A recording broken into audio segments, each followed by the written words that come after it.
Hello बच्चों, मैं आपका अपना आयुष सर आप सभी के सामने फिर से एक बार हाजिर हूं इस नीट विजन के बेहतरीन डिजिटल प्लेटफॉर्म पर आप सभी का स्वागत करता हूं।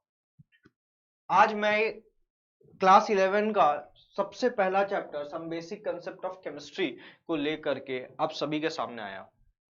लेकिन चैप्टर स्टार्ट करने से पहले मैं आपको एक खुशखबरी देना चाहता हूं। वो खुशखबरी यह है कि हम लोगों ने अपना ऐप लॉन्च कर दिया है। 1 जनवरी को लॉन्च होने वाला है हमारा ऐप, और उस ऐप पर आप सभी को बहुत ही सस्ते प्राइस पे, बहुत ही अफोर्डेबल प्राइस पे चीजें मिलने वाली है। आप विश्वास नहीं कर सकते। मैंने जब डीप ब्रूगले हाइपोथेसिस करवा रहा था, तब मैंने कहा था ना, वो डिस्टेंस इतना कम, इतना कम, इतना कम कि बता नहीं सकते कि कितना कम।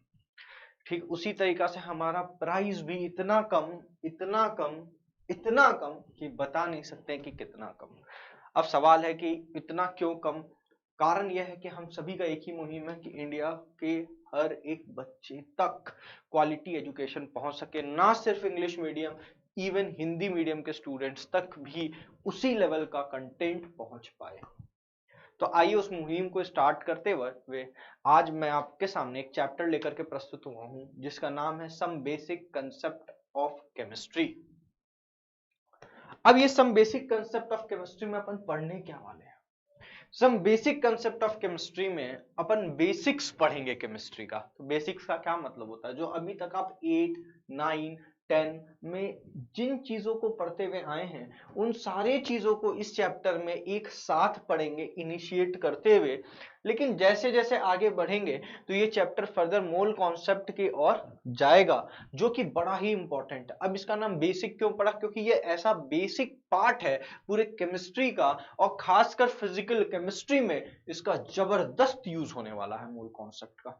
लेकिन शुरुआत करते हैं कि जब अपन आज पहला लेक्चर ले रहे हैं some basic concept of chemistry, तो शुरुआत करेंगे कि केमिस्ट्री क्या है। लेकिन उससे भी पहले मेरा एक सवाल है आप सभी से कि साइंस का मतलब आप क्या समझते हैं? तो ज्यादातर लोग साइंस का मतलब सिर्फ और सिर्फ एक्सपेरिमेंट समझते हैं, लॉ समझते हैं, नेचर के बारे में पढ़ना समझते हैं। लेकिन बेसिकली साइंस है क्या? तो उनका, बहुत जनों का यह भी नजरिया है कि physics, chemistry, biology, computer science, engineering का 2-4 branches, metallurgy, mining, electrical, mechanical, इन सबको वो साइंस समझते हैं। लेकिन क्या साइंस सिर्फ इतना ही है? क्या ये साइंस की पूरी डेफिनेशन है?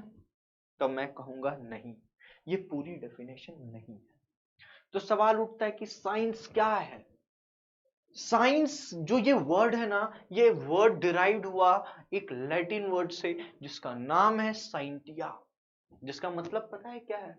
जिसका मतलब है टू नो समथिंग, किसी चीज के बारे में जानना। साइंस में अपन करते क्या है? इस पूरे यूनिवर्स को जानने का ही तो काम कर रहे हैं। यूनिवर्स में जो भी चीज प्रेजेंट है, उन सबको जानने का ही तो काम कर रहे हैं।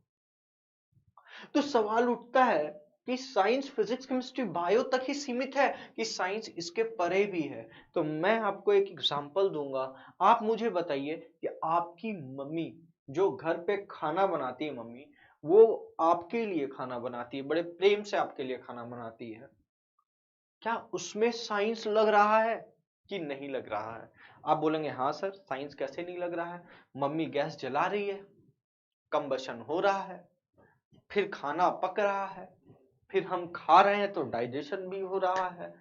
मतलब फलाना फलाना फलाना, कहीं ना कहीं आप उसको फिजिक्स, केमिस्ट्री या बायोलॉजी से जोड़ दे रहे हैं वो सारे प्रोसेस को। लेकिन क्या मम्मी के खाना बनाना, मम्मी के द्वारा जो आपके लिए स्वादिष्ट भोजन बनाना, क्या ये अपने आप में साइंस नहीं है? तो यस, ये भी अपने आप में एक साइंस सब्जेक्ट है, जिसको अपन क्या कहते हैं पता है? जिसको अपन होम साइंस कहते हैं। अब बोलोगे सर, होम साइंस इसको आप कैसे कह सकते हैं? तो मैंने क्या कहा, साइंस जो वर्ड है वो साइंटिया से आया है, जिसका मतलब है टू नो।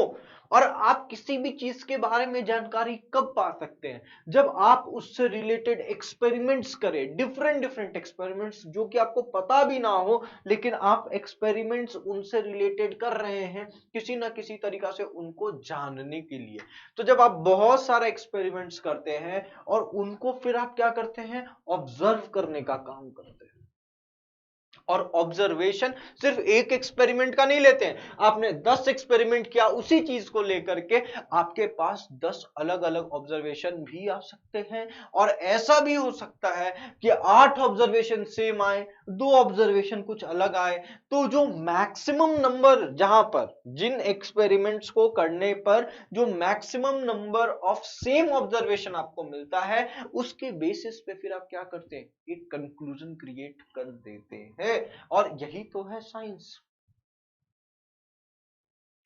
फॉर एग्जाम्पल, आप न्यूटन ने देखा ऊपर से एप्पल गिर रहा था, और फिर क्या खाली उसको एप्पल गिरता हुआ नजर आया? हाँ, एप्पल गिरना, वहां से एप्पल जो गिरा उसके सामने, वो उसके माइंड में इस चीज के प्रति इनलाइटमेंट पैदा किया। और फिर वो हर एक चीज को देखा कि हर एक चीज जो ऊपर जा रहा है वो नीचे भी आ रहा है। और जब इन चीजों को वो ऑब्जर्व किए, तब उन्होंने ये जो फिर उन्होंने क्या किया, और भी चीजों को गिरा गिरा करके देखा होगा। और जब गिरा गिरा करके देखा तो ये क्या है, ये सेट ऑफ एक्सपेरिमेंट्स ही तो है। और ये सेट्स ऑफ एक्सपेरिमेंट्स के बेसिस में उन्होंने एक ऑब्जर्वेशन लिया कि आप जो भी चीज को छोड़ रहे हो वो सब वापस अर्थ पे आ रहा है। और ये ऑब्जर्वेशन मैक्सिमम जगह पे आ रहा था। अब उसे बलून में डाल देंगे फिर वो ऊपर चल जाता है। तो मैक्सिमम जगह पे क्या ऑब्जर्वेशन देखने को मिला? मैक्सिमम जगहों पर यह ऑब्जर्वेशन देखने को मिला कि अगर हम किसी भी चीज को लीव करेंगे एक पर्टिकुलर पॉइंट पे, वो नीचे आएगा। और ये चीज उसको ये कंक्लूजन क्रिएट करने में हेल्प किया कि जरूर कोई ना कोई फोर्स लग रहा है जो उसको नीचे खींच करके लेकर के आ रहा है। तो यही काम आपकी मम्मी भी तो कर रही है। आपकी मम्मी क्या कर रही है, आपके लिए डेली अलग अलग खाना बना रही है, कभी कुछ डाल करके कभी कुछ डाल करके, कि मेरा बेटा या मेरी बेटी को वो खाना पसंद आ जाए। तो आपकी मम्मी भी तो सेट ऑफ एक्सपेरिमेंट्स परफॉर्म कर रही है। तो आपकी मम्मी जो सेट ऑफ एक्सपेरिमेंट परफॉर्म कर रही है, फिर ऑब्जर्वेशन भी लेती है, फिर आपसे आके पूछती भी है कैसा लगा बेटा, फिर आप अपना ऑब्जर्वेशन देते हो। और अगर वो 10 एक्सपेरिमेंट्स की और 10 एक्सपेरिमेंट्स में कुछ कॉमन ऑब्जर्वेशंस अगर निकल के आते हैं, तो उसके बाद आपकी मम्मी भी कंक्लूजन ड्रॉ करती है कि नहीं, मेरे बेटे को ये सब्जी ज्यादा पसंद है। तो क्या ये एक साइंस नहीं है? हाँ, ये भी एक साइंस है। हाँ, वो बात अलग है कि जब अपन फिजिक्स के बारे में बात कर रहे हो, जब अपन केमिस्ट्री के बारे में बात कर रहे हो, जब अपन बायोलॉजी के बारे में बात कर रहे हो, तो ये प्योर साइंस के अंदर में आता है। Are you getting the point? I hope आपको समझ में आया होगा कि साइंस क्या है। अब उस साइंस में अपन एक पार्ट पे मूव ऑन करेंगे, क्योंकि मैं केमिस्ट्री का टीचर हूं और मैं केमिस्ट्री ही अभी आपको पढ़ा रहा हूं। तो मैं एक पॉइंट पे मूव करूंगा कि आपको साइंस अगर समझ में आ गया, तो आइए देखते हैं कि केमिस्ट्री क्या होती है। केमिस्ट्री एक ब्रांच है प्योर साइंस का, in which we study about what most of the students speak कि केमिस्ट्री में सर अपन तो केमिकल्स के बारे में पढ़ाई करते हैं। लेकिन नहीं, basically we study about matters. Chemical क्या मैटर नहीं है? मैटर क्या चीज से बने हुए हैं उनके बारे में पढ़ाई करते हैं। मैटर क्या चीज से बने हुए? एटम से बने हुए, मॉलिक्यूल से बने हुए। साथ ही साथ वो मैटर किस तरीका का फिजिकल चेंज परफॉर्म कर रहा है उसके बारे में पढ़ते हैं। किस तरीके का केमिकल चेंज परफॉर्म कर रहा है उसके बारे में पढ़ते हैं। और इन फिजिकल और केमिकल चेंजेस के दौरान किस तरीका से एनर्जी का यूज हो रहा है, क्या वो एनर्जी एब्जॉर्ब कर रहा है या फिर वो एनर्जी रिलीज कर रहा है, किस तरीका से काम चल रहा है, इन सारी चीजों को जिस प्योर साइंस के ब्रांच में अपन स्टडी करते हैं, दैट इज कॉल्ड केमिस्ट्री। तो आज के बाद आप ये मत बोलना कि हाँ सर केमिस्ट्री का क्या मतलब है, जिसमें अपन केमिकल्स के बारे में पढ़ते हैं, जिसमें अपन केमिकल रिएक्शंस के बारे में पढ़ते हैं। तो केमिकल रिएक्शंस है क्या? केमिकल रिएक्शंस केमिकल चेंज ही तो है, लेकिन क्या सिर्फ केमिकल चेंज के बारे में पढ़ते हैं? अपन ऐसा नहीं पढ़ते कि आइस को हीट करो वाटर में कन्वर्ट हो जाएगा और वाटर को फिर हीट करो वाटर वेपर में कन्वर्ट हो जाएगा। तो यहां पर तो किसी तरीका का रिएक्शन नहीं हुआ, तो क्या इस चीज का पढ़ाई अपन केमिस्ट्री में नहीं करते हैं? करते हैं। तो ये कैसा चेंज है? ये एक फिजिकल चेंज है। तो केमिस्ट्री क्या है? It is a branch of pure science in which we study about the matters,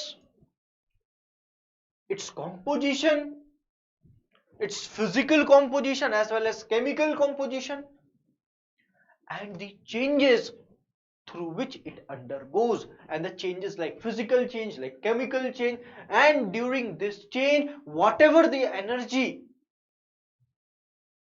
is used either in the form of absorption or in the form of release, we study about that. Even अपन ये भी पढ़ते हैं कि reaction किस तरीके से होता है, क्यों होता है, हर चीज का कारण पता चलता है। केमिस्ट्री हर जगह है, हर जगह।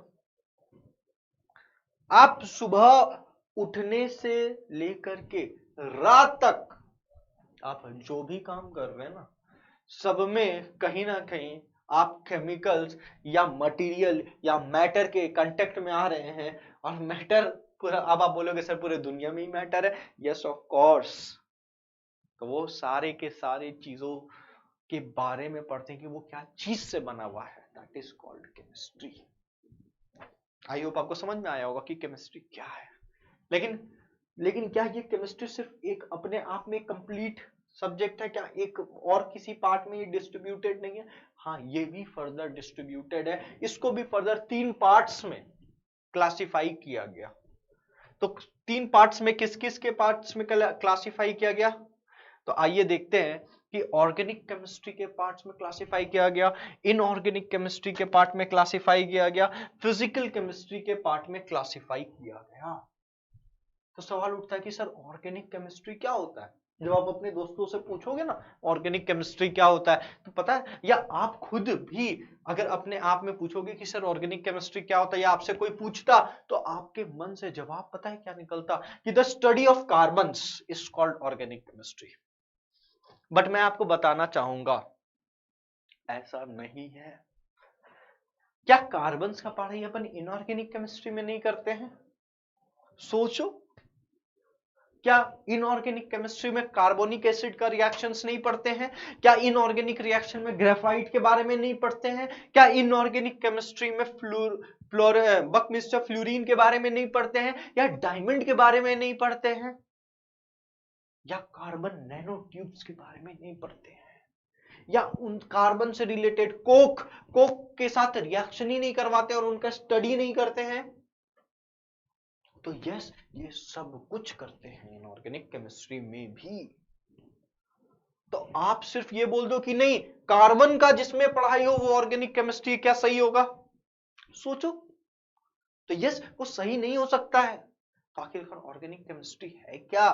तो ऑर्गेनिक केमिस्ट्री में बेसिकली जनरली किस चीज के बारे में पढ़ाई करते हैं? तो बेसिकली अपन स्टडी करते हैं हाइड्रोकार्बन्स के बारे में एंड देयर डेरिवेटिव्स के बारे में। तो सवाल उठता है ये हाइड्रोकार्बन्स क्या है? तो ये कार्बन और हाइड्रोजन से रिलेटेड कंपाउंड्स को कहते हैं, और उनके बारे में बेसिकली अपन किसमें पढ़ते हैं?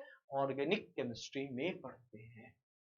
तो सवाल उठता है सर फिर इनऑर्गेनिक केमिस्ट्री में क्या पढ़ते हैं? तो सारे एलिमेंट्स के बारे में पढ़ते हैं। ये मत बोलना एक्सेप्ट कार्बन।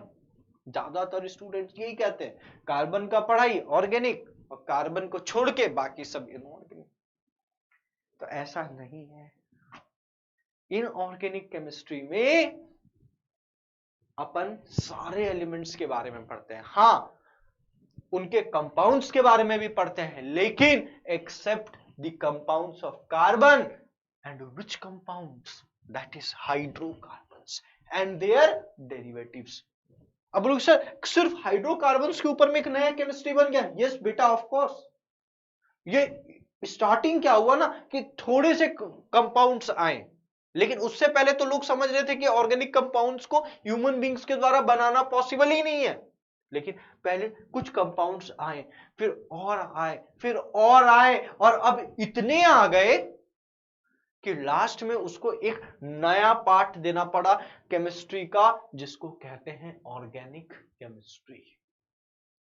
अब सवाल उठता है सर इनऑर्गेनिक केमिस्ट्री में क्या पढ़ते हैं? मैंने कह दिया आपको, सारे एलिमेंट्स के बारे में पढ़ते हैं except hydrocarbons and their derivatives. Now the question is what is physical chemistry? Physical chemistry एक ऐसा ब्रांच है केमिस्ट्री का जिसमें अपन लॉज के बारे में पढ़ते हैं, और वो कैसा लॉज होता है जो फिजिकल और केमिकल चेंजेस को गवर्न करता है। तो फिजिकल और केमिकल चेंजेस कहने का मतलब, फिजिकल चेंजेस का मैंने आपको एग्जांपल दिया, आइस को वाटर में बदल दो, वाटर को वाटर वेपर में बदल दो, और उसी तरीका से केमिकल रिएक्शंस भी आपको पता होता है कि मान लो C+O2 CO2 बना रहा है, लेकिन वो रिएक्शन में आपके पास अगर कार्बन है, आपके पास में ऑक्सीजन है और कुछ अमाउंट में आपके पास प्रेजेंट है, तो वो कितना रिएक्ट करेगा, किस टेम्परेचर पे रिएक्ट करेगा, किस प्रेशर पे रिएक्ट करेगा, या किस टेम्परेचर और प्रेशर पे उसका रिएक्शन का इफिशियंसी सबसे ज्यादा होगा या सबसे कम होगा, मतलब कितना देर लगेगा उस रिएक्शन को होने में। इन सारी चीजों को पढ़ने के लिए कुछ लॉज को समझना पड़ेगा। वो लॉज के बारे में जिस ब्रांच ऑफ केमिस्ट्री में अपन पढ़ते हैं, वो लॉज जिस ब्रांच ऑफ केमिस्ट्री में है उसी को फिजिकल केमिस्ट्री कहते हैं। आई होप आपको साइंस समझ में आ गया, केमिस्ट्री क्या है ये समझ में आ गया, और केमिस्ट्री कितने पार्ट्स में है ये भी आपको समझ में आ गया। लेकिन अगर आप थोड़ा सा गौर किए होंगे तो चाहे कुछ भी हो, केमिस्ट्री में जो अपन पढ़ रहे हैं वो किसके बारे में पढ़ रहे हैं? वो मैटर के बारे में पढ़ रहे हैं कि मैटर क्या है और उस मैटर को किस चीज से बना हुआ है और वो किस तरीका का चेंजेस दिखाने वाला है, इसके बारे में पढ़ते हैं। तो आइए देखते हैं नेक्स्ट, व्हाट इज मैटर। अब मैटर क्या है? मैटर अगर मैं पूछूं क्या है तो आप कह सकते हो कि दुनिया में हर एक चीज मैटर है। तो बोले क्या सर सारा चीज मैटर है? मैं बोलता हूं कि ब्रह्मांड जो है ना, पूरा यूनिवर्स जो है, वो दो चीजों से सिर्फ मिलकर के बना हुआ है, एक है मैटर और दूसरा है एनर्जी। मतलब दुनिया में सिर्फ दो ही चीजें हैं, इसके अलावा और कुछ भी नहीं है। अगर आप ध्यान से देखो, या तो वो मैटर है और या तो नहीं है, और नहीं है तो क्या है? नहीं है तो वो एनर्जी है। तो मैटर क्या होता है? तो बोल तो दिया मैंने कि आप जिस भी चीज को देख रहे हो, फील कर रहे हो, एक्सेप्ट एनर्जी, वो सारी चीजें क्या है? मैटर है। अब बोलेगे सर हवा, ऑफ कोर्स मैटर है, चेयर मैटर है, ये बोर्ड मैटर है, ये हम मैटर है, और आप मैटर है। दुनिया में हर एक चीज मैटर है। तो मैटर को डिफाइन कैसे किया गया? बोला गया एनीथिंग विच हैव सम मास, जिसके पास कुछ वजन हो, कुछ भी वजन हो, विच ऑक्यूपाई सम स्पेस, कुछ जगह को घेरता हुआ हो, and can be observe by any 5 sense organs, that is called matter. तो जिसके पास वजन हो, जो जगह को ऑक्यूपाई करता हो, और इवन वो किसी ना किसी 5 सेंस ऑर्गन्स के द्वारा, किसके 5 सेंस ऑर्गन्स? हमारे और आपके, आप उसको ऑब्जर्व कर सको, दैट इज कॉल्ड मैटर। तो दुनिया में हर एक चीज मैटर है, आप देख लो ना। और जो मैटर नहीं है वो क्या है? वो एनर्जी है। ये दो ही चीज पूरे ब्रह्मांड को बनाता है, पूरे यूनिवर्स को बनाने का काम करता है। तो आइए देखते हैं नेक्स्ट। मैटर को फिर फर्दर क्लासिफाई किया गया दो पार्ट्स में। एक को कहा गया फिजिकल क्लासिफिकेशन, मतलब फिजिकली वो किस तरीका से एग्जिस्ट करता है, किस स्टेट में एग्जिस्ट करता है, that is undergoes the physical classification. And the another way of classifying the matter is the chemical classification. उसके बेसिस पे भी उसको क्लासिफाई किया गया। तो जब फिजिकल क्लासिफिकेशन के बेसिस पे मैटर को क्लासिफाई किया जाता है तो 6 तरीका से क्लासिफाई करते हैं। एक है सॉलिड, दूसरा है लिक्विड, तीसरा है गैस, चौथा है प्लाज्मा, पांचवा है BEC that is called Bose Einstein condensate, और छठा है फर्मियोनिक कंडेंसेट। हाँ, वो बात अलग है कि फर्मियोनिक कंडेंसेट पे बहुत हद तक रिसर्च हो चुकी है और अभी भी रिसर्च चल रही है। इवन बीईसी के ऊपर में भी अभी भी रिसर्च चल रही है। लेकिन ये 6 तरीका है जिसके थ्रू आप मैटर को क्लासिफाई कर सकते हैं। अब यहां केमिकल क्लासिफिकेशन में 2 तरीका से इसको क्लासिफाई किया गया। एक है आपके पास प्योर सब्सटेंस और दूसरा क्या है बेटा आपके पास मिक्सचर। तो प्योर सब्सटेंस में फिर इसको 2 तरीका से क्लासिफाई किया गया। एक पार्ट है एलिमेंट, दूसरा है कंपाउंड। एलिमेंट फिर फर्दर क्लासिफाइड है metal, metalloids, non metal and noble gas. ये देखो ऐसा मत समझना कि ये नॉन मेटल का एक पार्ट है, ये पार्ट इन एलिमेंट्स का ही है, metal, metalloids, non metal and noble gases. Compound को फिर 2 पार्ट में क्लासिफाई किया गया, ऑर्गेनिक एंड इनऑर्गेनिक, और वही मिक्सचर्स को फिर 2 पार्ट में क्लासिफाई किया गया, होमोजीनस एंड हेट्रोजीनस।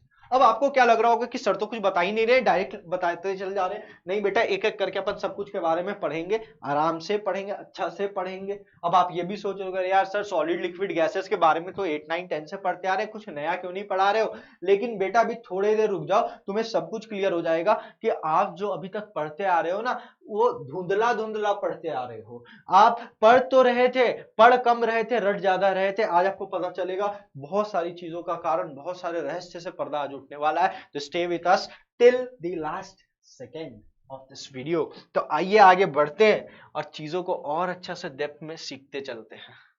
तो चीजों को आगे बढ़ाने से पहले मेरे पास एक सवाल है। बोलो सर अभी तो क्लास भी नहीं स्टार्ट हुआ और एक सवाल आप तुरंत डाल दिए। आ जाओ बेटा, ये सवाल बड़ा ही इंटरेस्टिंग है और बड़ा ही आसान है। Yes, arrange the following on the basis of kinetic energy at T degree Celsius. मान लो कोई एक टेम्परेचर है T डिग्री सेल्सियस, उस टेम्परेचर पे आपके पास आइस भी है, उस टेम्परेचर पे आपके पास वाटर भी है, और उस टेम्परेचर पर आपके पास वाटर वेपर भी है। ठीक, अब ये दिमाग लगाने की कोई जरूरत नहीं कि वो टी टेम्परेचर क्या है, लेकिन उस टेम्परेचर पे आपके पास तीनों स्टेट में है ice, water and water vapour. और आपसे कोई सवाल पूछ ले कि बताओ किसका काइनेटिक एनर्जी ज्यादा, तो बोले सर ये क्या सवाल पूछ रहे हो, बच्चे वाले ये सवाल है। तो आई होप आप वीडियो को स्टॉप करो, आंसर दो। तो आई होप आप आंसर दे दिए होंगे। आइए मैच करते हैं चीजों को कि आइस, वाटर और वाटर वेपर में किसका ज्यादा है। तो ज्यादातर लोग पता है क्या देने वाले हैं आंसर, जो ज्यादातर लोग देने वाले हैं काइनेटिक एनर्जी का ऑर्डर का आंसर, वो क्या देने वाले हैं, सबसे ज्यादा water vapour, then water and then ice. सच्चाई क्या है पता है, सच्चाई water vapour, water and ice, ये सही है। और जिन्होंने ये आंसर दिया है फॉर योर काइंड इंफॉर्मेशन बेटा गलत है, चौंक गए। बोलेंगे सर हम तो आज तक सब सुनते आ रहे हैं कि गैसेस का काइनेटिक एनर्जी मैक्सिमम होता है, देन लिक्विड देन गैस। आधा अधूरी जानकारी है आपके पास। अब ऐसा क्यों, क्योंकि यहां पर जो भी काइनेटिक एनर्जी है वो 3 तरीके के मोशन के कारण है। एक है ट्रांसलेशनल मोशन। अब बोलोगे सर ये क्यों पढ़ा रहे हो बेटा, बड़ा अगर आगे चीजों को फील करना है ना तो इन चीजों को समझना पड़ेगा। मैं बोला था ना, जो चीजें आसान लग रही है, जो चीज आपको लगती है अरे मुझे तो आता है, देखो मजेदार चीज आपको निकल करके आएगी। काइनेटिक एनर्जी 3 तरह के मोशंस के कारण है यहाँ पर, translational, vibrational and another is rotational. Translational motion के कारण क्या होता है, ट्रांसलेशनल मोशन के कारण डिस्टेंस क्रिएट होते हैं। मतलब एक पार्टिकल दूसरा पार्टिकल, अब इन दोनों के बीच में मान लो पहले x डिस्टेंस था, थोड़ी देर बाद x डैश डिस्टेंस हो गया। अगर x डैश डिस्टेंस x से ज्यादा है हम कहेंगे ये ट्रांसलेशनल मोशन परफॉर्म कर रहा है। और ये ट्रांसलेशनल मोशन अगर परफॉर्म कर रहा है तो उसका इफेक्ट निकल करके क्या आ रहा है, उसके बीच का डिस्टेंस इंक्रीज हो रहा है। किनके, उनके कंस्टिट्यूएंट पार्टिकल्स के बीच का। अब वो कंस्टिट्यूएंट पार्टिकल क्या हो सकता है, वो कंस्टिट्यूएंट पार्टिकल एटम हो सकता है, वो कंस्टिट्यूएंट पार्टिकल मॉलिक्यूल्स हो सकता है, वो कंस्टिट्यूएंट पार्टिकल आयंस भी हो सकते हैं। नेक्स्ट वाइब्रेशनल मोशन का बात करें, वाइब्रेशनल मोशन के कारण क्या हो रहा है, वाइब्रेशनल मोशन का मतलब होता है ऊपर नीचे ऊपर नीचे ऊपर नीचे, लाइक दिस। ऊपर नीचे आप मत करने लगना, ऊपर नीचे। वाइब्रेशनल मोशन का मतलब है ऊपर नीचे। कहने का मतलब इस मोशन के दौरान क्या होगा, वो अपने मीन पोजीशन पे वापस लौट करके आएगा, और अगर वो वापस लौट करके आ रहा है तो किसी ना किसी तरीके से डिस्टेंस पे कोई ज्यादा फर्क नहीं पड़ने वाला है। डिस्टेंस चेंजेस तो आ रहा है, लेकिन इतना मिनिमम पे आ रहा है, इतना मिनिमम चेंजेस क्रिएट कर रहा है कि पता ही नहीं चल रहा है कि वो मिनिमम चेंजेस कैसे क्रिएट हो रहा है। बस वाइब्रेशनल मोशन से एक चीज का फायदा है कि वाइब्रेशनल मोशन अगर कहीं पर होता है तो वो चीजों को रिजिड बना देता है, रिजिड। तो वाइब्रेशनल मोशन के कारण इफेक्ट क्या निकल करके आता है, रिजिडिटी के बारे में पता चलता है। वहीं रोटेशनल मोशन के कारण क्या चीज पता चलेगा, जैसे रोटेशनल मोशन होगा उसका पोजीशन में चेंजेस आएगा, लेकिन कैसा, लीनियर पोजीशन में नहीं, एंगुलर पोजीशन में यहां पर रोटेशनल मोशन काम कर रहा है। और रोटेशनल मोशन एंगुलर मोशन के बारे में यहां समझाने की बात कर रहा है। तो रोटेशनल मोशन में क्या होने वाला है, लेकिन कैसा, क्या ऐसा पोजीशन होगा जिसके कारण डिस्टेंस पे इफेक्ट पड़ेगा, तो फॉर योर काइंड इंफॉर्मेशन या पोजीशन तो चेंजेस होगा, लेकिन यहां जो रोटेशनल मोशन यूज हो रहा है उसके कारण उन दो पार्टिकल के बीच का डिस्टेंस में चेंजेस नहीं आए, सिर्फ पोजीशन में आएगा, यहां यहां यहां यहां ऐसे पोजीशन में। डिस्टेंस देखो अभी भी बरकरार है। तो बोले सर काइनेटिक एनर्जी कैसे बराबर हो गया, अभी भी नहीं समझ में आया। मैं बताता हूं, किसी में क्या है, ट्रांसलेशनल मोशन के कारण जो काइनेटिक एनर्जी होगा उसको कहेंगे ट्रांसलेशनल काइनेटिक एनर्जी, वाइब्रेशनल के कारण होगा वाइब्रेशनल काइनेटिक एनर्जी, रोटेशन के कारण होगा रोटेशनल काइनेटिक एनर्जी। तो होता क्या है कि किसी स्टेट में ट्रांसलेशनल ज्यादा है, ये दोनों कम है, या किसी स्टेट में रोटेशनल मैक्सिमम है तो ये दोनों कम है, किसी स्टेट में वाइब्रेशनल ज्यादा है तो ये दोनों कम है। लेकिन हां, अगर टेम्परेचर तुम चेंज नहीं कर रहे हो और उनका स्टेट भले अलग अलग हो, लेकिन अगर वो एग्जिस्ट कर रहा है उन स्टेट्स में उस टेम्परेचर पे, तो उनका काइनेटिक एनर्जी बराबर होगा, क्योंकि यहां पर ये जो काइनेटिक एनर्जी है ये इन तीनों का सम है, जोड़ करके जो काइनेटिक एनर्जी आ रहा है that is called the kinetic energy। बोलोगे sir that is called the kinetic energy, what does it means, that is called the kinetic energy। kinetic energy is the sum of what, translational kinetic energy, vibrational kinetic energy and rotational kinetic energy। तो solid में vibrational सबसे maximum, gas में translational सबसे maximum. इसीलिए तुम एक जगह जलाते हो अगरबत्ती को, पूरे रूम में खुशबू फैल जाती है, पूरे रूम में फ्रेग्रेंस फैल जाते हैं। वाइब्रेशनल सॉलिड में ज्यादा और लिक्विड में ट्रांसलेशनल ज्यादा नहीं, ना वाइब्रेशनल ज्यादा, रोटेशनल ज्यादा। हाँ, अब इन सब का फर्क क्या पड़ने वाला है, इन सब का असर क्या होने वाला है, आइए आगे देखते हैं। तो अगर आपसे कोई भी पूछे एक टेम्परेचर टी है जहां पर ये तीनों स्टेट में एग्जिस्ट कर रहे, बताओ काइनेटिक एनर्जी ज्यादा किसका, आग बंद के मत बोल देना गैस का ज्यादा होता है, गलत हो जाओगे। अब सवाल उठता है जो हम पढ़ रहे थे वो क्या पढ़ रहे थे, तो गैस का ज्यादा होता है, लेकिन क्या, translational kinetic energy, not the overall kinetic energy. और अगर आप काइनेटिक बोल रहे हैं ना उसमें सब आता है, आपको ये स्पेसिफाई करना होगा कि कौन सा काइनेटिक एनर्जी। आई बात समझ में, तो जो आप पढ़ रहे थे उसमें भी डेप्थ है, ये छोटी छोटी बातें हैं, ठीक है। आइए नेक्स्ट अपन देखते हैं।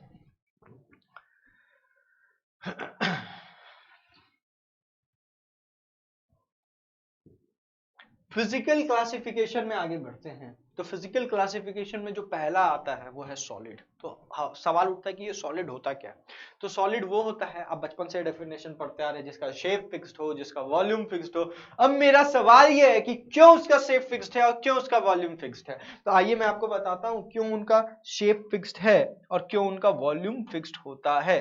बड़ा ही आसान है, लेकिन उससे पहले मैं आपके सामने कुछ एग्जांपल्स देना चाहता हूं सॉलिड का। तो ये जो आपको नजर आ रहा है स्क्रीन पर, ये जो वुड के ब्लॉक्स है या ये जो चेयर है, इन्हीं वुड के ब्लॉक से बने हुए, जिसपे आप बैठते होगे घर पे शायद पढ़ते वक्त, है ना। तो ये जो वुड है या ये वुडन चेयर जो है, जो इन्हीं ब्लॉक से मिल करके बना हुआ है, इनका शेप फिक्स्ड है। अब बोलोगे सर कैसे।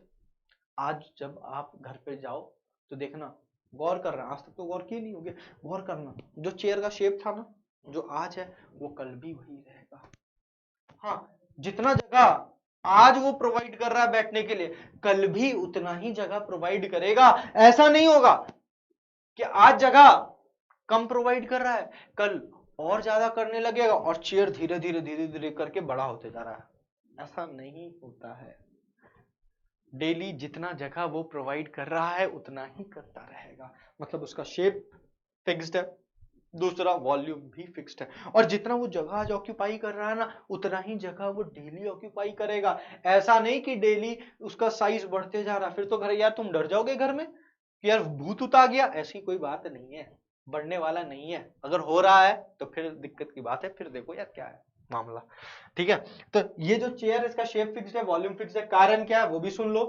कारण यह है, तुमको मैंने कहा वाइब्रेशनल मोशन ज्यादा होता है जो रिजिडिटी प्रोवाइड करता है, लेकिन इसमें रोटेशनल कम होता है और उससे भी कम ट्रांसलेशनल मोशन होता है। मतलब रोटेशनल भी ना के बराबर और ट्रांसलेशनल उससे भी ज्यादा ना के बराबर। तो ना ही पोजीशन में चेंजेस ज्यादा क्रिएट होता है, क्योंकि अगर पोजीशन में चेंजेस क्रिएट होगा तो उसके कारण किस चीज में चेंज ऑब्जर्व करने को मिलेगा, पोजीशन में जब जब चेंजेस ऑब्जर्व होंगे उसके कारण उसके शेप में चेंजेस देखने को मिलेगा, और उसका शेप कभी भी फिक्स्ड नहीं हो सकता है। और वहीं अगर उनके बीच का रिलेटिव डिस्टेंस में चेंजेस देखने को मिले, जो कि तभी पॉसिबल है जब उसमें ट्रांसलेशनल मोशन का होना या होने का मात्रा ज्यादा होगा। तो जब डिस्टेंस ज्यादा चेंज कर रहे होंगे तो उनके वॉल्यूम में चेंजेस देखने को मिल सकता है। तो होता क्या है, इसमें ट्रांसलेशनल मोशन बहुत कम होता है और ट्रांसलेशनल मोशन बहुत कम होता है, वाइब्रेशनल मोशन बहुत ज्यादा होता है। वाइब्रेशनल मोशन में क्या होता है, अपने मीन पोजीशन की तरफ खींचा हुआ आ जाता है, खींचा हुआ आ जाता है, इसका मतलब क्या है, अट्रैक्शन पावर ज्यादा है किसमें, सॉलिड में, और अट्रैक्शन पावर ज्यादा है, वाइब्रेशनल मोशन ज्यादा है, डिस्टेंस में चेंज क्या होगा, कम होगा। कम बोलो ही मत, ना के बराबर होगा। सॉरी, ना के बराबर होगा। तो आपको समझ में आ गया कि क्यों इसका शेप फिक्स रहता है, क्यों इसका वॉल्यूम फिक्स रहता है। आज तक तो रटते आ रहे होंगे कि शेप फिक्स्ड होता है, वॉल्यूम फिक्स्ड होता है, तो आज आपको आई होप कारण समझ में आ गया होगा। दूसरे तरीका से आप और भी डिफाइन कर सकते हैं कि इसका मेल्टिंग और बॉइलिंग पॉइंट जो होता है ना, वो रूम टेम्परेचर से ज्यादा होता है, दोनों ज्यादा होता है, मेल्टिंग पॉइंट भी ज्यादा होता है, बॉइलिंग पॉइंट भी ज्यादा होता है। आई होप आपको समझ में आ गया होगा कि सॉलिड क्या है। आपके सामने एग्जांपल्स भी मैंने दिखा दिया, देख करके काफी इंटरेस्टिंग लगा होगा। आइए देखते हैं, आगे देखते हैं नेक्स्ट, लिक्विड क्या होता है। अब भाई जैसे ही कोई वर्ड लिक्विड बोलता है ना, तो तुरंत दिमाग में एक पिक्चर आता है, प्यास। और प्यास से रिलेटेड क्या आता है, कभी पानी आता है, कभी कोल्ड ड्रिंक्स आता है, कभी माजा आता है, कभी जूस आता है। तो हर एक वो चीज क्या है, लिक्विड है। अब पानी को देखना, आप जिस बोतल में डालोगे वो उसका शेप ले लेगा, लेकिन वॉल्यूम कभी भी ज्यादा नहीं होगा, कभी नहीं। क्यों, अब तुम ऐसा अगर हो रहा होगा तो क्या करेगा आदमी, पहले 1 लीटर का बोतल ले लिया, अरे छोड़ो पानी को, दूध ले लिया जो कि लिक्विड स्टेट में। अब गया 1 लीटर का दूध का बोतल लिया, उसको फिर क्या किया, एक बड़ा सा टैंकर में डाला। और अगर ऐसा होता कि वो अपने वॉल्यूम को चेंज कर पाता और जिस कंटेनर में डाला गया है और उसका वॉल्यूम को ऑक्यूपाई कर लेता, तब क्या होता, 1 लीटर लेके जाओ, बाकी जिंदगी भर दूध से काम चलो। हाँ वो बात अलग है, खराब हो जाएगा। अगर तुम प्रिजर्व करके रख सकते हो तो रख लो, जितना दिन चलना चलेगा, तुम प्रॉफिट में रहोगे। वैसे एक बोतल कोल्ड ड्रिंक का ले लिया या माजा का ले लिया, तुम आराम से ले जाओ घर पे और बड़े सारे कंटेनर में डाल दो, पता चला कल से तुम ही मैन्युफैक्चरर बन गए भाई, बिना कोई मेहनत का। तो ये सारे क्या है, लिक्विड्स हैं। लेकिन ऐसा नहीं होता है। क्या होता है, शेप जरूर चेंज करता है। कंटेनर में डालोगे तो कंटेनर का शेप जरूर वो ले लेगा, लेकिन जितना डालोगे उतना ही मिलेगा। ऐसा नहीं कि डाले 1 मिला 10। अगर डाले हो 1 लीटर, मिलेगा भी 1 लीटर। तो क्या चेंजेस हो रहा है, सिर्फ शेप में चेंजेस आता है, वॉल्यूम में किसी भी तरीका का चेंजेस देखने को नहीं मिलता है। हाँ, आप इसको एक और तरीका से डिफाइन कर सकते हो, जिसका मेल्टिंग पॉइंट रूम टेम्परेचर से कम हो और बॉइलिंग पॉइंट रूम टेम्परेचर से ज्यादा हो, दैट इज कॉल्ड, या that particular state of matter is known as liquid state. तो आई होप आपको समझ में आया होगा कि डेफिनेट शेप क्यों नहीं होता है और वॉल्यूम लेकिन क्या होता है, फिक्स्ड होता है। अब सवाल उठता है, have do not have the definite shape. अब सवाल उठता है कि ये फिक्स शेप क्यों नहीं होता, कारण भी थोड़ा सा बताइए। यस, यहाँ पर ट्रांसलेटरी मोशन बहुत ज्यादा तो नहीं है लेकिन ज्यादा है, सॉलिड के मुकाबले ज्यादा है। तभी जब तुम लिक्विड को जमीन पे गिराते हो तो तुमको एक चीज देखने को मिलता होगा, वो आगे चल के फैलने लगता है। क्यों फैलने लगता है भाई, कुछ ना कुछ तो ट्रांसलेटरी मोशन है, ठीक। लेकिन बहुत ज्यादा भी नहीं है कि वो उसके बीच के अट्रैक्शन को ओवरकम कर दे रहा है, नहीं, ऐसा नहीं। अगर ऐसा होता तो फिर क्या होता, एक लेके जाओ 10 बनाओ, वही वाला हाल हो रहा होता, लेकिन ऐसा होता नहीं है। तो ट्रांसलेटरी मोशन ज्यादा है लेकिन उतना नहीं है। अब सवाल है कि सर शेप इसका क्यों नहीं फिक्स रहता है, तो शेप इसलिए फिक्स नहीं होता क्योंकि इसमें रोटेशनल मोशन का मात्रा जो है वो ज्यादा होता है, रोटेशनल मोशन बहुत ज्यादा होता है, और रोटेशनल मोशन ज्यादा होने के कारण इसके शेप में चेंजेस देखने को मिलता है। क्योंकि रोटेशनल मोशन के कारण क्या होता है, मैंने आपको अभी इफेक्ट बताया था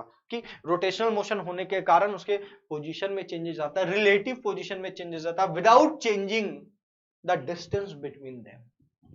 तो इसी कारण लिक्विड का शेप डेफिनेट नहीं होता है, लेकिन वॉल्यूम क्यों फिक्स होता है, क्योंकि ट्रांसलेशनल मोशन है लेकिन उतना भी इफेक्टिव नहीं है। वो बात अलग है कि सॉलिड से थोड़ा सा ज्यादा होता है, थोड़ा सा, ठीक है। वाइब्रेशनल मोशन भी एग्जिस्ट करता है लेकिन वाइब्रेशनल मोशन ठीक था, ठीक।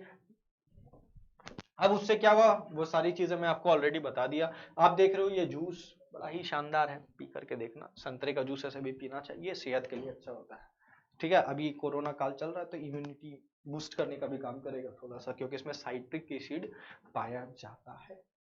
तो ये जो जूस है बड़ा शानदार चीज है, देखने में कैसा लग रहा है, क्या इसका शेप ग्लास की तरह नहीं लग रहा है, हाँ लग रहा है। तो ये जो ग्लास में जूस भरा हुआ है वो किस स्टेट में एग्जिस्ट कर रहा है, वो लिक्विड स्टेट में एग्जिस्ट कर रहा है। ये झरने से गिरता हुआ झमर झमर झमर झमर पानी, ये भी किस स्टेट में एग्जिस्ट कर रहा है, ये भी लिक्विड स्टेट में एग्जिस्ट कर रहा है। और शानदार एक और एग्जांपल आपको दे करके दिखाए, बड़ा शानदार एग्जांपल है, ये सभी कोई जान रहे होंगे इनको, ये है कैटरीना कैफ, और ये जो पी रही है माजा, ये किस स्टेट में, देखो तो, ये भी किस स्टेट में, ये भी लिक्विड स्टेट में है। जिस बोतल में रखा गया है देखो उसी बोतल का वो शेप ले लिया है, तो ये भी किस स्टेट में एग्जिस्ट करता है, ये भी लिक्विड स्टेट में एग्जिस्ट करता है। नेक्स्ट एग्जांपल देख करके बताना है आपको कि ये एग्जांपल क्या चीज का है। ये एग्जांपल आपको एक फैक्ट्री से निकलता हुआ बहुत सारा धुआं का एग्जांपल है, और ये जो धुआं है ये अच्छी है क्या, इन्वायरमेंट के लिए बढ़िया चीज है क्या, नहीं। ये निकल क्या रहा है, कार्बन डाइऑक्साइड। अब बोले फिर ये क्यों दिखा रहे हो भाई, ऐसा आदमी को काम करना है कि कम से कम पॉल्यूशन क्रिएट हो सके, तभी ये इन्वायरमेंट सुरक्षित रहेगा और तभी हम सब सुरक्षित रहेंगे, और हम सभी के अंदर में इम्यूनिटी स्ट्रॉन्ग क्रिएट होगा और हम हर तरह की बीमारी से लड़ पाएंगे। तो मैं इस डायग्राम को दिखाने के पीछे मकसद सिर्फ एक ही है कि इन पॉल्यूशंस को कम करना है। कल को आप डॉक्टर बनोगे, जब आप डॉक्टर बनोगे या और आपके जितने भी दोस्त हैं अगर वो भी इस वीडियो को देख रहे होंगे जो इंजीनियर बनने वाले हैं, तो उनसे यह गुजारिश होगी इंजीनियरिंग पढ़ने वाले स्टूडेंट से कि भाई काम ऐसा करना है आगे चल के ताकि पॉल्यूशन कम से कम हो, पॉल्यूशन कम से कम क्रिएट हो रहा हो। जैसे बिजली पहले कोल से बनती थी, आज के डेट में वाटर से क्रिएट की जा रही है। तो अब वाटर से क्रिएट करने के कारण पॉल्यूशन उतना नहीं हो रहा, लेकिन जब कोल से हो रही थी तो पॉल्यूशन ज्यादा क्रिएट हो रहा था। तो जितने भी स्टूडेंट्स जो आगे चल के इंजीनियरिंग करने वाले हैं, ये बात ध्यान रखना कि ऐसे फैक्ट्रीज का निर्माण करना है हमें, हमें ऐसी चीजों को लेकर के आना है आगे जिससे कि दुनिया में पॉल्यूशन लेवल क्या हो सके, घट सके, और इंसान के लिए रहने लायक ये धरती बन सके। तो ध्यान रखना मेरी बात को बेटा। हाँ, अब सवाल उठता है ये किस स्टेट में है, तो आप आराम से बोल दोगे सर ये गैसियस स्टेट में है। एग्जाम्पल मैंने पहले ही दिखा दिया। अब तुम देख रहे होगे इस एग्जाम्पल में कि वो जो गैस वहां से निकल रहा था, पहले जहां से निकला उस शेप में था, फिर धीरे धीरे धीरे धीरे करके फैलने लगा। इसका मतलब क्या है, अब उसका वॉल्यूम धीरे धीरे धीरे धीरे करके बढ़ते जा रहा है। और सिर्फ वॉल्यूम नहीं, जब तक वो उस मसान से बाहर निकल रहा है, मसान नहीं बोल सकते इसको, अपन कह सकते हैं एक चैम्बर है, जो एक तरीके से वो फर्नेस रहता है जब आप फैक्ट्रीज में जाओगे, जिसको कहते हैं ब्लास्ट फर्नेस। ये जो डायग्राम है ये एक स्टील इंडस्ट्री का है, ठीक है, जिसको कहते हैं ब्लास्ट फर्नेस। और जब उससे निकल रहा होता है ये धुआं, जिसको हिंदी में चिमनी भी कहते हैं, तो चिमनी से निकलते वक्त तो शेप चिमनी का रखता है, लेकिन जैसे जैसे बाहर आता है उसका शेप चिमनी के जैसे रहता ही नहीं है, बल्कि वो चेंज हो जाता है, वो बदल जाता है। और धीरे धीरे उसका शेप पता नहीं किस तरीके का हो जाता है, क्योंकि ये जो आकाश है, ये पूरे आकाश में वो धीरे धीरे करके फैलने लगता है। और नजर आता है कि वॉल्यूम भी चेंज होते जा रहा है, शेप भी चेंज होते जा रहा है। हाँ, अगर आप चाहो तो उसका शेप बदलना, तुम उस गैस को अगर बोतल में भर दो किसी तरीका से, तो बोतल का शेप ले लेगा। अगर तुम उसको टैंक में ले जाके रख दो तो वो टैंक का शेप ले लेगा। और यहां तक कि सिर्फ शेप नहीं लेता है, बल्कि वो वॉल्यूम भी उतना ऑक्यूपाई कर लेता है। अब बोलो सर 1 लीटर में तो 1 लीटर गैस होगा, फिर डाले 10 लीटर के टैंक में, तो क्या वो 10 लीटर के टैंक जितना वॉल्यूम ऑक्यूपाई कर पाएगा? मैं बोलूंगा हाँ। वॉल्यूम का बेसिक मतलब क्या है कि उस पर्टिकुलर सब्सटेंस का हर एक एटम कितने दूरी में एग्जिस्ट कर रहा है, और जितने दूरी में एग्जिस्ट कर रहा है उतना आउटलाइन कर दो, that is called the volume.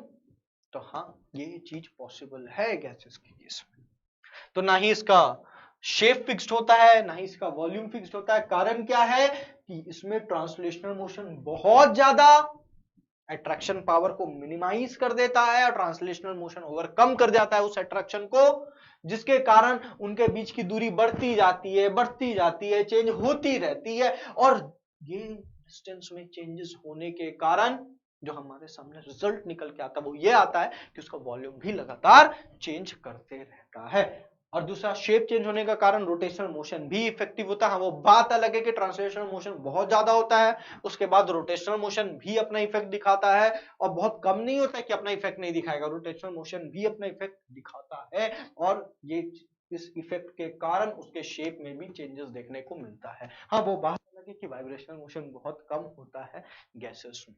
लेकिन हाँ, फिर से मैं वही बात कहूंगा, एक टेम्परेचर पे ये तीनों का जो सम है वो बराबर आएगा। क्यों? क्योंकि इसमें वाइब्रेशन मिनिमाइज हो गया, सॉलिड में वाइब्रेशन बड़ा हो गया, इसलिए जो सम आता है ना वो सेम आता है। तो किसी एक टेम्परेचर पे इन तीनों का काइनेटिक एनर्जी सेम होगा, याद रखिएगा, ठीक है। और मैं चीजों को बड़ा ही मजेदार चीज बता रहा हूं कि अट्रैक्शन कम हो जाता है, ये सारी चीजें मैं आपको पहले ही बता दिया। आइए एक और शानदार एग्जांपल अपन देखें। अब देखो, ये जो तुम्हारे सामने में डायग्राम है, यहां पर ये सॉलिड कहां पर पड़ा हुआ है, यहां पर पड़ा हुआ है। अब तुम यहां पर देखो, ये जो वॉल्यूम को ये ऑक्यूपाई कर रहा है, क्या ये बढ़ रहा है? नहीं। क्या ये घट रहा है? नहीं। जो आज है वो कल भी रहेगा, वो परसों भी रहेगा, वो तरसों भी रहेगा, हमेशा रहेगा। लेकिन ये लिक्विड को देखो, ये लिक्विड अपना शेप बदल दिया, ये अपना शेप नहीं बदला, पहले भी वही था, अभी भी वही है, देखो चेंज नहीं कर रहा है। अब यहां पर जब इसको डाला गया होगा ना, इस लिक्विड को, हो सकता है ये ऊपर से गिराया गया होगा, इसका शेप कुछ और होगा, लेकिन अब ये शेप किसका ले लिया? बीकर का। हाँ, शेप इसका चेंज हो गया, लेकिन क्या इसका वॉल्यूम चेंज हुआ? नहीं हुआ। आओ यहां पर बात करें गैसेस का, तो ये वॉल्यूम भी अपना चेंज कर लेता है। तो इस डायग्राम को दिखाने के पीछे यही मकसद था कि सर ये 1 लीटर 10 लीटर में कैसे कन्वर्ट हो जाता है। ध्यान से देखो, इसका जो मॉलिक्यूल्स है वो यहां पर भी मौजूद है, यहां पर भी मौजूद है, यहां पर भी मौजूद है, यहां पर भी मौजूद है, यहां पर भी मौजूद है। तो अगर तुम इसको आउटलाइन करोगे तो इसका वॉल्यूम किसके बराबर पाया जाएगा? इसका वॉल्यूम इस बीकर के बराबर पाया जाएगा। तो कैसे उसके केस में वॉल्यूम में भी चेंजेस देखने को मिलते हैं। तो आई होप ये डायग्राम आपको बहुत ही अच्छे से चीजों को क्लियर करने में हेल्प किया होगा। तो आइए देखते हैं इन तीनों के बीच में बेसिक डिफरेंसेस क्या है। आप सारी चीजों को पढ़ चुके हैं, अब कुछ फैक्टर्स को अपन देखेंगे और उसके बेसिस में अपन इन तीनों को डिफरेंशिएट करने काम करेंगे। सबसे पहला, इंटर पार्टिकल डिस्टेंस, इनके बीच में दूरी। बोलेगा सर सॉलिड में क्या होगा बेटा? सबसे कम, तुम ही देख लो पार्टिकल्स कितने क्लोज क्लोज थे अभी पीछे वाले डायग्राम में। देन थोड़ा क्लोजनेस बढ़ा किसमें? लिक्विड में। और गैसेस में तो अभी आपने देखा दूरी बहुत ज्यादा, तो गैसेस में इंटर पार्टिकल डिस्टेंस सबसे मैक्सिमम होगा। Next inter particle force of attraction, उनके बीच का जो फोर्स ऑफ अट्रैक्शन है वो किसमें सबसे ज्यादा स्ट्रॉन्ग होने वाला है, वो सॉलिड में, then liquid and then gas. सबसे मिनिमम किसमें होने वाला है, गैस में होने वाला है। अब बोलोगे सर कैसे, तुम ही सोचो ना बेटा कि सॉलिड में जब पार्टिकल्स एक दूसरे के करीब है तो फोर्स ऑफ अट्रैक्शन जरूर ज्यादा होगा। बोलोगे क्यों, तुम्हारी अगर किसी के साथ दोस्ती बहुत ही अच्छी है, बहुत ही अच्छी है, तुम क्या करोगे, तुम दोनों हमेशा साथ बैठने की कोशिश करोगे। और जिसके बीच में दोस्ती उतना अच्छा नहीं है, ठीक ठाक, थोड़ा सा दूर, दुश्मनी बहुत दूर, ये तरीका होता है बैठने का। अब तुम देखो सबसे करीब में कहां पर जो पार्टिकल्स है बैठे हुए हैं, सबसे करीब में बैठे हुए सॉलिड के केस में, इसीलिए उनमें फोर्स ऑफ अट्रैक्शन मैक्सिमम होता है। और सबसे दूर कहां पर बैठे हुए गैसेस के केस में, इसीलिए उनमें inter particle force of attraction minimum पाया जाता है। नेक्स्ट अपन बात करें डेंसिटी का, तो डेंसिटी होता क्या, पहले ये फील कर लो डेंसिटी क्या होता है। मान लो मैंने एक स्पेस को डिफाइन कर दिया, ये स्पेस है, यहां पर सॉलिड को भी रखना है, यहां पर लिक्विड को भी रखना है, यहां पर गैस को भी रखना है, तो डेंसिटी बराबर होता है मास बाई वॉल्यूम। मैंने वॉल्यूम को कर दिया फिक्स। अब तुम बताओ पार्टिकल्स किस में करीब थे, सॉलिड में, चिपक चिपक के कहां पर बैठे हुए थे, सॉलिड में, तो सबसे ज्यादा नंबर ऑफ पार्टिकल्स किस स्टेट में या इस पर्टिकुलर वॉल्यूम में प्रेजेंट होगा, सॉलिड में। जब पार्टिकल्स ज्यादा से ज्यादा यहां पर प्रेजेंट होगा, वॉल्यूम फिक्स्ड है, पार्टिकल ज्यादा है, मास भी क्या होगा, ज्यादा होगा। और अगर मास ज्यादा होगा तो डेंसिटी भी ज्यादा होगी। तो सबसे ज्यादा मास कहां पर होगा, जहां चिपक चिपक के लोग बैठे हुए हैं, जिनके बीच में प्रेम बड़ा जबरदस्त है। तो वो जबरदस्त प्रेम किसमें, सॉलिड में, इसीलिए चिपक के बैठेंगे, मास बढ़ाएंगे उसी पर्टिकुलर वॉल्यूम में, और मास बढ़ने के कारण डेंसिटी भी बढ़ जाएगा। तो सबसे ज्यादा डेंसिटी सॉलिड के केस में होगा, then liquid and then gas. Next बात करते हैं वॉल्यूम का, तो वॉल्यूम आपको सभी को पता है, सॉलिड का क्या है, डेफिनेट है, लिक्विड का क्या है, मॉड, सॉरी वॉल्यूम में ये चीजें गलती लिखी हुई है, थोड़ा सा इसको सुधार कर लेंगे। वॉल्यूम के केस में क्या होगा बेटा, डेफिनिट, लिक्विड के केस में भी डेफिनिट, और गैसेस का केस में नॉट डेफिनिट। अभी मैंने चिल्ला चिल्ला के 1000 बार ये बात को समझाई होगी। शेप अभी आपने देखा था, सॉलिड का केस में डेफिनिट, लिक्विड का केस में नॉट डेफिनिट, गैस का केस में नॉट डेफिनिट। शेप वो उसके हिसाब पे डिपेंड करता है कि वो किस में प्रेजेंट है, किस में प्रेजेंट है। सॉलिड अपना शेप नहीं बदलता, बोलता हम जैसे वैसे ही रहेंगे, तो हमेशा सॉलिड की तरह रहना, ठीक है। नेक्स्ट विस्कोसिटी, विस्कोसिटी, विस्कोसिटी का मतलब क्या होता है, गाढ़ापन। और गाढ़ापन कब आएगा, जब चीजें एक दूसरे के साथ चिपक चिपक कर आएगा, तभी तो गाढ़ापन आ सकता है ना। मान लो कहीं पर क्राउड ज्यादा है, तभी तो हम बोलेंगे इट इज मोर विस्कस, गाढ़ा है यार, गाढ़ा मतलब कम जगह में ज्यादा लोग, वो तभी पॉसिबल है, कम जगह में ज्यादा लोग तभी रह सकते हैं जब उनके बीच में क्या होगा, प्रेम होगा, प्यार होगा, दोस्ती होगी, और शानदार दोस्ती होगी, सिर्फ दोस्ती होने से नहीं होगा। तो सबसे ज्यादा दोस्ती किस में, अभी आपने देखा सॉलिड में, देन लिक्विड, देन गैस, तो सबसे कम किस में, गैस में। नेक्स्ट बात करेंगे kinetic energy of the particle, लेकिन यहां पर मैंने जानबूझ के लिखा है, पूरा नहीं लिखा, लेकिन यहां पर आपको समझना पड़ेगा कि काइनेटिक एनर्जी किसका, कौन सा, ट्रांसलेशनल। बोले सर हमको कैसे समझ में आएगा, तो अभी तो आपने वहां काइनेटिक एनर्जी बोला था इन तीनों का सम है, तो वो तब समझना जब बगल में टेम्परेचर लिखा हुआ हो। अगर टेम्परेचर के बारे में कोई जानकारी नहीं है तो सिर्फ और सिर्फ आपको एक ही चीज समझना है, वो कौन सा है, ट्रांसलेशनल के बेसिस पे ही कंपैरिजन करना है। लेकिन अगर लिख दिया जाए टेम्परेचर T डिग्री सेल्सियस, तो समझ जाना कि वो जो काइनेटिक एनर्जी है वो तीनों का सम होगा। नेक्स्ट फ्लूइडिटी, फ्लूइडिटी का मतलब क्या होता है, एन एबिलिटी टू फ्लो, बहने की क्षमता। अब बहने की क्षमता किसमें होगी, जिसमें ट्रांसलेशनल मोशन थोड़ा भी इफेक्टिव होगा। सॉलिड में तो बंटा भार है भाई उसका, क्यों, ट्रांसलेशनल मोशन ना के बराबर प्रेजेंट होता है। लिक्विड में थोड़ा थोड़ा, इसलिए हम लोग बोलते हैं ना पानी बहती है, हवा बहता है, क्यों, हवा भी बहती है, नॉट बहता है, हवा भी बहती है, क्यों, बिकॉज ट्रांसलेशनल मोशन ज्यादा है। और ट्रांसलेशनल मोशन किस तरीका का प्रॉपर्टी प्रोवाइड करता है, एन एबिलिटी टू फ्लो। तो इसी के साथ आपका सॉलिड, लिक्विड और गैस के बारे में कहानी समाप्त होता है और अपन आगे स्टेट में बढ़ते हैं, दैट इज कॉल्ड प्लाज्मा। तो सवाल उठता है ये प्लाज्मा क्या होता है। अभी तक आप जब भी किसी किताब में पढ़ते होंगे आपको बेसिकली समझ में नहीं आता, फील नहीं आता होगा, ज्यादातर आपको एग्जांपल मिल जाता है कि फ्रूट वाला जेली, नहीं, ठीक है, वो प्लाज्मा स्टेट की तरह दिखता है, होता नहीं है वो प्लाज्मा, ठीक है। तो प्लाज्मा क्या होता है, plasma basically positively charge ion और इलेक्ट्रॉन के मिक्सचर को जब आप सुपर हीट करेंगे, मतलब बहुत गर्म, बहुत गर्म, मतलब बहुत बहुत बहुत गर्म, वो इतना गर्म, इतना गर्म कि बता नहीं सकते कितना गर्म। अब बोलोगे सर कैसे नहीं बता सकते, गर्मी को तो बता सकते। अब आज तक ऐसा कोई भी बंदा हुआ ही नहीं जो सन पे गया हो और उस गर्मी को फील किया हो और अर्थ में आके उस फीलिंग को बताया हो। तो सोच लो, इसीलिए मैंने कहा इतना गर्म कि बता नहीं सकते कितना गर्म।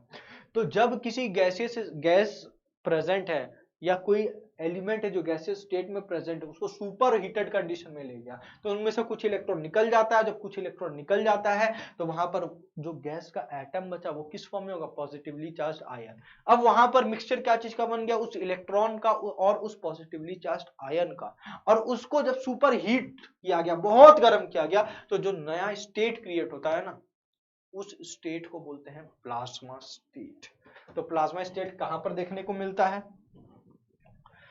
तो ये देखो स्टार, ये देखो सन, इस सन का जो सरफेस है वहां पर कुछ इस तरीका का स्टेट देखने को मिलता है, और ये कुछ इसी का और डेप्थ में थोड़ा सा एनिमेशन टाइप का है प्लाज्मा स्टेट का, जो कि देख के थोड़ा फीलिंग अच्छा है, इसलिए अपन ने लगा दिया है आपके लिए, ठीक है।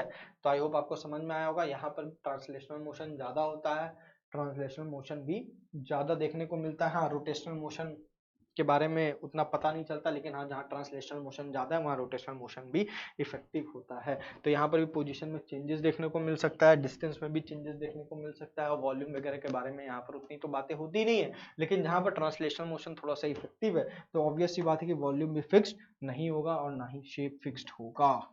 क्लियर है? तो आइए अपन आगे बात करते हैं next. BEC, that is Bose-Einstein condensate. Bose-Einstein condensate is a fifth state of the matter, और इसके ऊपर अभी भी रिसर्च चल रही है, लेकिन इसका नाम सवाल उठता है बोस आइंस्टीन कंडेंसेट क्यों रखा गया। बोस ने एक थ्योरी आइंस्टीन ने एक थ्योरी प्रपोज की थी और बोस ने उसको थोड़ा सा और स्टडी करके एक्सपेरिमेंटली प्रूव करने की कोशिश की तो इस स्टेट को उन दोनों के नाम के बेसिस पे रख दिया गया बोस आइंस्टीन कंडेंसेट। अब ये बोस आइंस्टीन कंडेंसेट में होता क्या है, इसमें बोसोन को सुपर कूल किया जाता है। अब सवाल उठता है सर ये बोसोन क्या है। बोसोन वैसे पार्टिकल्स को कहते हैं जिसका स्पिन इंटीग्रल स्पिन हो। इंटीग्रल मतलब 1 2 3। अब बोले सर इंटीग्रल स्पिन होने का मतलब क्या, कि बाकी सब में फ्रैक्शनल होते हैं। हाँ बेटा, अगर आप स्पिन के बारे में पढ़े होंगे तो किसी का प्लस आप पढ़े होंगे, किसी का माइनस आप पढ़े होंगे, लेकिन बोसोन एक ऐसे पार्टिकल्स होते हैं जिनका स्पिन जो होता है वो कैसा होता है, वो इंटीग्रल स्पिन होता है। और वैसे पार्टिकल्स को जब आप सुपर कूल करते हैं कहां तक, eight absolute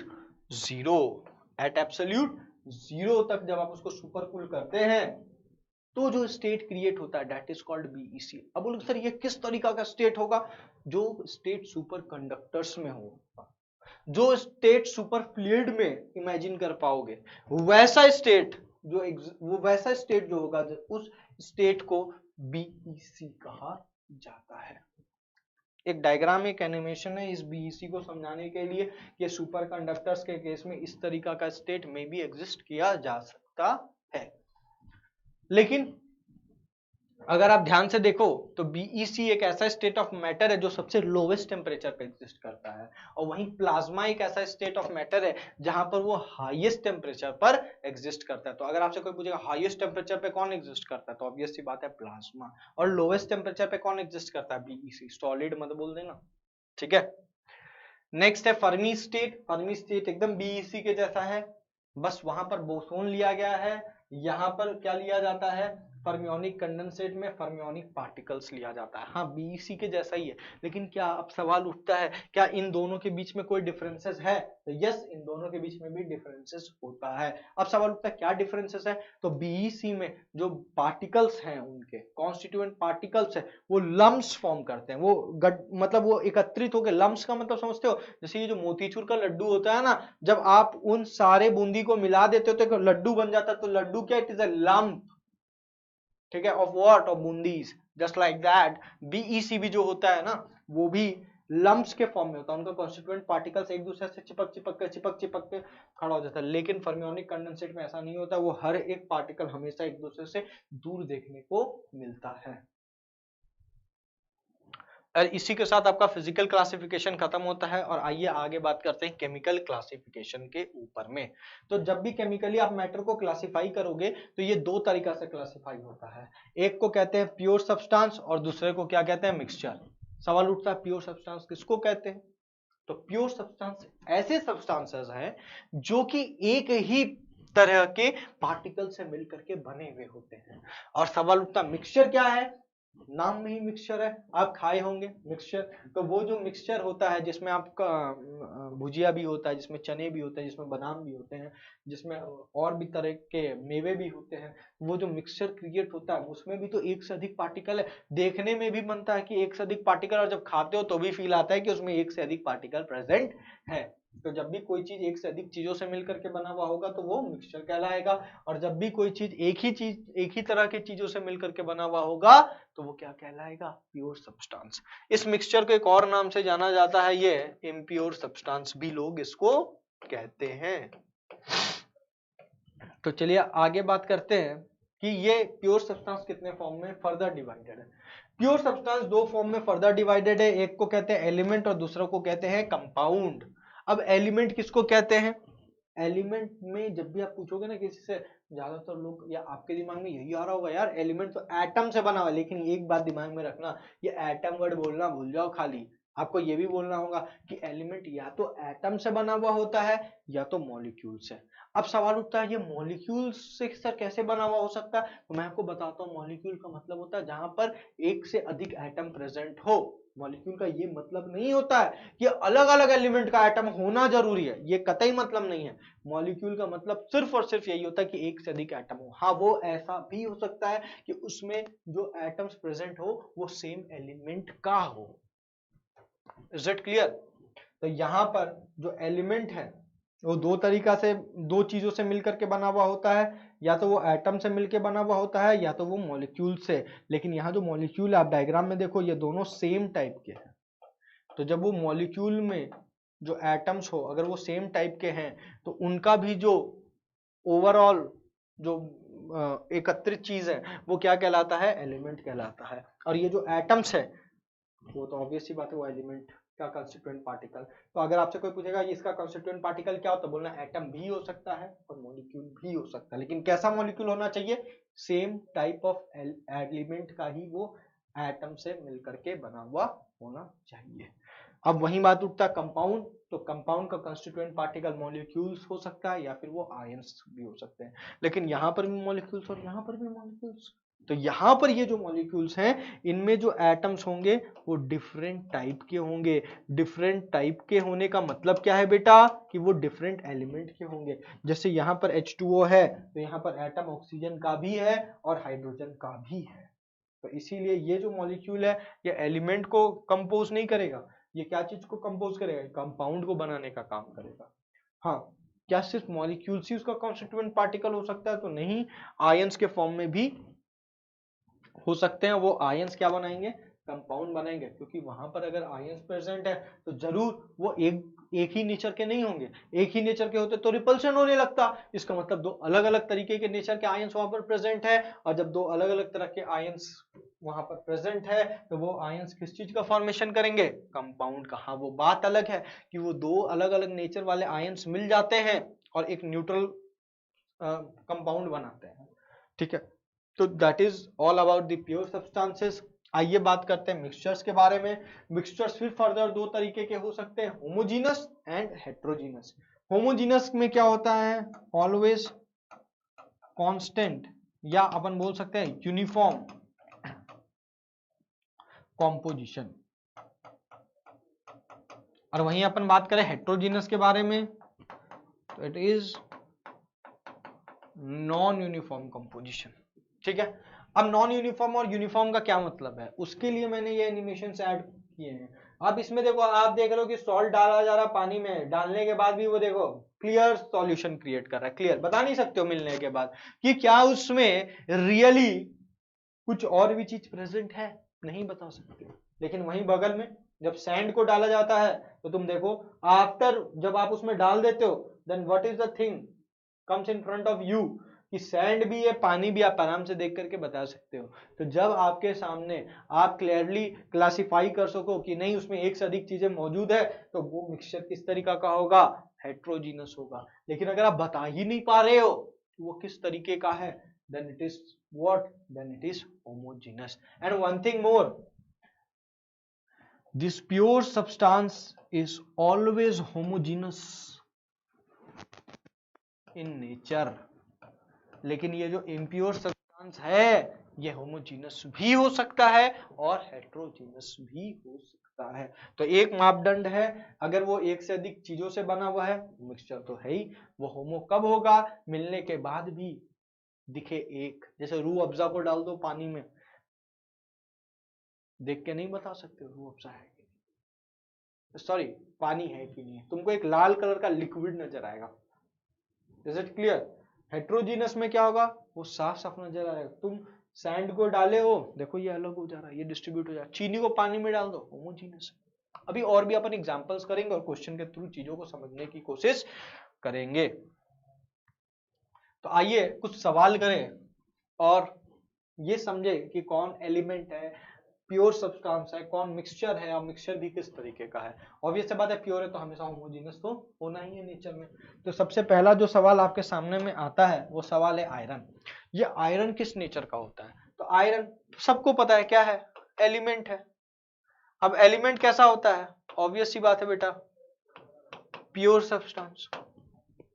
next air, air में बहुत सारे गैसेस हैं, नाइट्रोजन भी है, ऑक्सीजन भी है, कार्बन डाइऑक्साइड भी है, वाटर वेपर भी है, सल्फर डाइऑक्साइड भी है, नाइट्रोजन डाइऑक्साइड भी है, सल्फर ट्राइऑक्साइड भी है, बहुत सारे गैसेस प्रेजेंट है एयर में। तो air is a complete mixture. लेकिन क्या आप जिस हवा को ले रहे हो, इनहेल कर रहे हो, तुम बता सकते हो नहीं ये तो ऑक्सीजन है, नहीं ये तो नाइट्रोजन है, नहीं ये तो सल्फर डाइऑक्साइड, इसको नहीं लेंगे? ऐसा तुम कर पाते हो क्या? नहीं। क्या तुम ऐसा बोलते हो नहीं ये नाइट्रोजन को हटाओ हम तो सिर्फ ऑक्सीजन को लेंगे, ऐसा कर पाते हो क्या? नहीं कर पाते हो। इसका क्या मतलब है कि एयर क्या है, पहला बात मिक्सचर तो है क्योंकि इसमें एक से अधिक गैसेस प्रेजेंट है, मिक्सचर तो है। लेकिन नेक्स्ट सवाल क्या आता है बेटा, ये किस तरह का मिक्सचर है, ये होमोजीनस मिक्सचर है कि हेट्रोजीनस मिक्सचर है? तो yes it is homogeneous. Next alloy. अब एलॉय, पहला बात एलॉय होता क्या है, मिक्सचर। क्यों? इसमें एक से अधिक मेटल या नॉन मेटल, याद रखना। बहुत दिन क्या सोचते हैं एलॉय का मतलब सिर्फ मेटल ही होता है, मिक्सचर ऑफ मेटल्स नहीं, मेटल और नॉन मेटल। मेटल होना जरूरी है वो बात अलग है, लेकिन हाँ नॉन मेटल भी प्रेजेंट हो सकता है और वो एक से अधिक मेटल या नॉन मेटल के मिक्सचर से बना हुआ होता है। मैंने कह ही दिया मिक्सचर से बना हुआ होता है, इसका मतलब वो मिक्सचर है। अब मिक्सचर तो है लेकिन किस तरीका का है, तो इसका एग्जाम्पल देखो। सुनार जो होता है वो आपके सोने के ज्वेलरी में अगर थोड़ा चांदी या थोड़ा कॉपर मिला देना पता नहीं चलता है आपको। क्यों? मिला तो दिया और आपका थोड़ा सोना कम भी कर दिया, पता भी नहीं चला। और नहीं पता चला, मिलने के बाद भी नहीं पता चला, तो बताइए वो होमो होगा कि हेट्रो? यस वो होमोजीनस होगा। और वहीं अगर टैप वाटर का बात करें, जो पानी आ रही है आपके घर पे, क्या वो होमोजीनस है या हेट्रोजीनस है, बता सकते हो? तो बोलेगे सर वो तो साफ आता है यार पानी। नहीं, फिर कोई बोलेगा नहीं सर साफ नहीं, गंदगी गंदा आता है। तो क्या तुम उस बेसिस पे बता सकते हो होमोजीनस है? तो गंदा आ रहा तो तुम बोल दोगे सर हेट्रोजीनस है। लेकिन अगर साफ आ रहा है तो क्या है, तो क्या होमोजीनस है? नहीं, तो भी वो हेट्रोजीनस है। तुम उसे टेस्ट करना, टेस्ट करोगे तो शायद सॉल्ट थोड़ा सा है, थोड़ा, या मिनरल्स का टेस्ट आ रहा हो, तो वो कैसा होगा, वो भी मिक्सचर तो है लेकिन आप उसको होमोजीनस नहीं कह सकते हो। क्या कहोगे? हेट्रोजीनस। अच्छा मैं आपसे अगर पूछूं, ये जो पानी पीते हो बिस्लरी का, ये तो साफ है भाई, तो क्या ये होमो है कि हेट्रो?